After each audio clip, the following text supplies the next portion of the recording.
Summer கோடைக்காலம் சொல்லக்கூடிய உச்சி வெயில் இப்போவே மண்டையை பொளக்கிறது.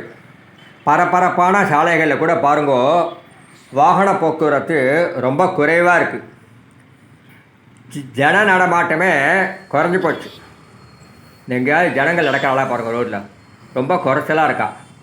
இப்போவே இப்படி இருக்குன்னா வரப்போகிற சித்திரை வைகாசியில், அதுவும் அக்னி நட்சத்திரத்தும் போது எப்படி இருக்கும்? அதிக வெப்பம் உடம்பை தாக்கும்போது ஹீட் ஸ்ட்ரோக் ஏற்படலாம். அதன் காரணமாக உயிரிழப்புகள் ஏற்படுவதற்கான வாய்ப்புகள் அதிகம். 1998லேருந்து 2018 வரைக்கும் 1,60,000 பேர் இந்த ஹீட் ஸ்ட்ரோக்னால் உயிரிழந்ததாக புள்ளி விவரங்கள் சொல்கிறேன். ஹீட் ஸ்ட்ரோக் ஏற்படுறதுக்கு முக்கியமான அறிகுறிகள் ஓவர் ஸ்வெட்டிங், அதாவது அதிக வியர்வை, மனக்குழப்பம், சுயநினைவை ஏற்றல். வயது சற்று கூடுதலாக இருக்கிறவாளுக்கு இதற்கான வாய்ப்புகள் அதிகம். அதனால் அவள் அதிகமாக வெயிலில் நடக்காமல் இருக்கிறது தான் நல்லது, வெளியில் போகாமல் இருக்கிறது நல்லது. அதுக்காக பயப்பட வேண்டிய அவசியம் இல்லை, கொஞ்சம் எச்சரிக்கையாக இருக்கணும். அதை பற்றி தான் நான் இந்த வீடியோவில் சொல்ல போகிறேன். சர்க்கரை, உப்பு, கரைச்சல் தண்ணீர் தான் அதற்கான தீர்வு. இப்படி சொன்னால் யார் புரிஞ்சுக்கிறா? ஓஆர்எஸ், ஓரல் ஹைட்ரேஷன் சொல்யூஷன் அப்படின்னு ஆங்கிலத்தில் சொல்லுவாள். இதை நம்ம வீட்டிலேயே சுலபமாக தயாரிக்கலாம். அதை தான் நம்ம இப்போ பார்க்க போகிறோம். இதுக்கு தேவை ஒரு 6 டீஸ்பூன் சர்க்கரை, 1/2 டீஸ்பூன் உப்பு, 1 லிட்டர் தண்ணி, அவ்வளோதாங்க.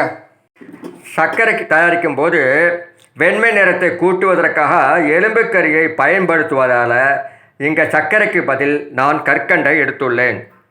இந்த கற்கண்டை பார்த்தா உங்களுக்கு எதாவது ஞாபகம் வருதா? இந்த மாதம் ஆரம்பத்தில் முந்திரி பருப்பை வச்சு ஒரு ரெசிபி வீடியோ நான் போட்டிருந்தேன். அந்த முந்திரி பருப்பு ரெசிபி வீடியோவில் பயன்படுத்தின கல்கண்டு, மீண்டு போன கல்கண்டு பாகு தான் இது. அது ஏலக்காயோடு கலந்தது. அதை தான் இப்போ நீங்கள் இங்கே பார்க்குறேன். மொத்தம் 6 ஸ்பூன் சர்க்கரைக்கு பதிலாக கல்கண்டு எடுத்துருக்கேங்க. இப்போது 1/2 டீஸ்பூன் உப்பு இதில் போடுறேன். இதோட 1 லிட்டர் தண்ணி அப்படியே மிக்ஸ் பண்ணுறேன். அவ்வளோதாங்க, சர்க்கரை உப்பு கரைச்சல்னு சொல்லக்கூடிய ஓஆர்எஸ். நாங்கள்லாம் அந்த நாளில் சின்ன வயசில் கடத்து தண்ணிலாம் அப்படியே மொண்டு குடிப்போம். சாலையோரத்தில் இருக்கிற கொழா தண்ணிலாம் அப்படியே குடிப்போம். அதெல்லாம் மாசுபடாமல் தூய்மையாக இருந்தது. நல்ல மினரல் இருந்தது. மினரல்னால் என்ன?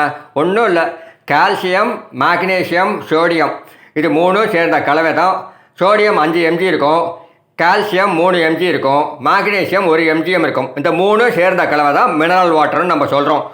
அந்த மினரல் வாட்டர்லாம் இப்போ கிணத்து தண்ணியிலையோ ரோட்டில் இருக்கிற கொயா தண்ணியிலையோ கிடைக்கிறது இல்லை. வெளியில் பாட்டிலில் போட்டு விற்கிறாங்க, 1 லிட்டர் 2 லிட்டர்னு எல்லாம். அதில் எந்த அளவுக்கு கால்சியம், மேக்னீசியம், இந்த சோடியம்லாம் மிக்ஸ் பண்ணியிருக்காங்க சரியான அளவில் அப்படின்னு நமக்கு தெரியாது.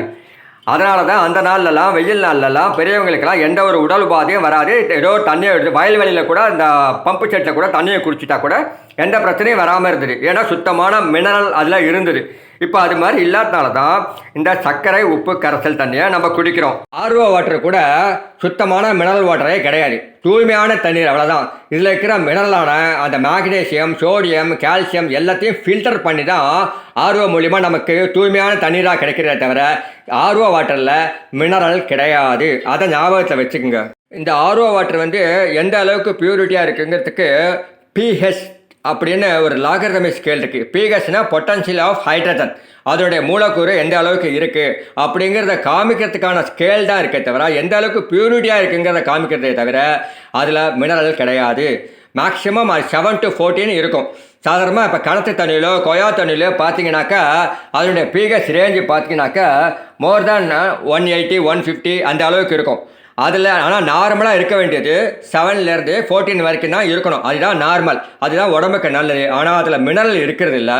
அப்படி மினரல் இல்லாத போது வெயிலில் போக வேண்டிய நிலைமை இருந்ததுன்னா வீட்டை விட்டு வெளியே போகும்போது மறக்காமல் இந்த உப்பு, சர்க்கரை, கரைசல் தண்ணீரை 1 டம்ளர் எடுத்து குடிச்சிட்டு போங்க. அதேமாரி வீட்டிலேருந்து திரும்பி வரும்போதோ மறக்காமல் இந்த உப்பு, சர்க்கரை, கரைசலை மறக்காமல் எடுத்து குடிங்க.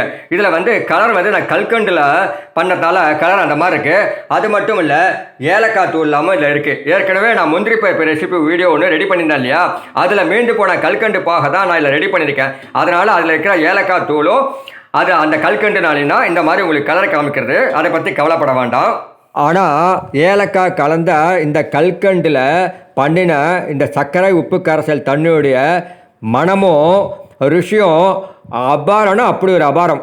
ஒரு கால் உங்களுக்கு இந்த உப்பு சர்க்கரை கரைசல் தண்ணீரை ரெடி பண்ணுறதுக்கு வீட்டிலேயே ரெடி பண்ணுறதுக்கு ரொம்ப நேரமே ஆகாதுங்க, 10 நிமிஷம் கூட ஆகாது. ஆனால் உங்களுக்கு அதையும் ரெடி பண்ணுறதுக்கு நேரம் இல்லைன்னா பெரிய பெரிய டிபார்ட்மெண்டல் ஸ்டோரில் மெடிக்கல் ஸ்டோரில் ORS ஓரல் ரீஹைட்ரேஷன் சொல்யூஷன் கேட்டாக்க பாக்ஸில் கொடுப்பாங்க. ஆனால் அதில் வந்து ஸ்வீட்னர் சம் ஃப்ளவர்ஸ்லாம் டேஸ்ட்டுக்காக கலந்துருப்பாங்க. அது எந்த அளவுக்கு இது மாதிரி 100% பியூரிட்டியாக இருக்கும்னு எனக்கு தெரியாது. ஆனால் அதுவும் உடம்புக்கு நல்லது தான். இந்த ORS என்று சொல்லக்கூடிய உப்பு சர்க்கரை கரைசல் தண்ணீரை குடிக்கும்போது உஷ்ணத்தால் உடம்புல ஏற்படுகின்ற அத்தனை பாதிப்புகளையும் அடியோடு எடுத்துறதோடு இல்லாமல் உடம்புக்கு நிறைந்த ஆரோக்கியம் நிறைந்த சத்துக்கள் உள்ளது. நம்ம வெளியில் போயிட்டு வீட்டுக்கு வரும்போது குடிக்கிற நீர்மோரை விட காலையில் கொடுக்குற கஞ்சியை விட இதில் அதிக சத்துக்கள் இருக்குது அப்படிங்கிறத மறக்காதீங்க. இந்த வீடியோ உங்களுக்கு உபயோகமானதாக இருக்குன்னு நீங்கள் நினச்சிங்கன்னா உங்களுடைய நண்பர்களுக்கெல்லாம் மறக்காமல் இந்த வீடியோவை பகிர்ந்து கொள்ளுங்கள், லைக் பண்ணுங்கள். உங்களுடைய ஃபீட்பேக்கை கமெண்ட்டை இங்கே கீழே கமெண்ட் பாக்ஸில் கொடுங்க. இந்த சேனலை சப்ஸ்கிரைப் பண்ணிங்கன்னா தொடர்ந்து என்னுடைய அடுத்தடுத்த வீடியோலாம் உங்களுக்கு வரும். தேங்க்யூ, பாய்.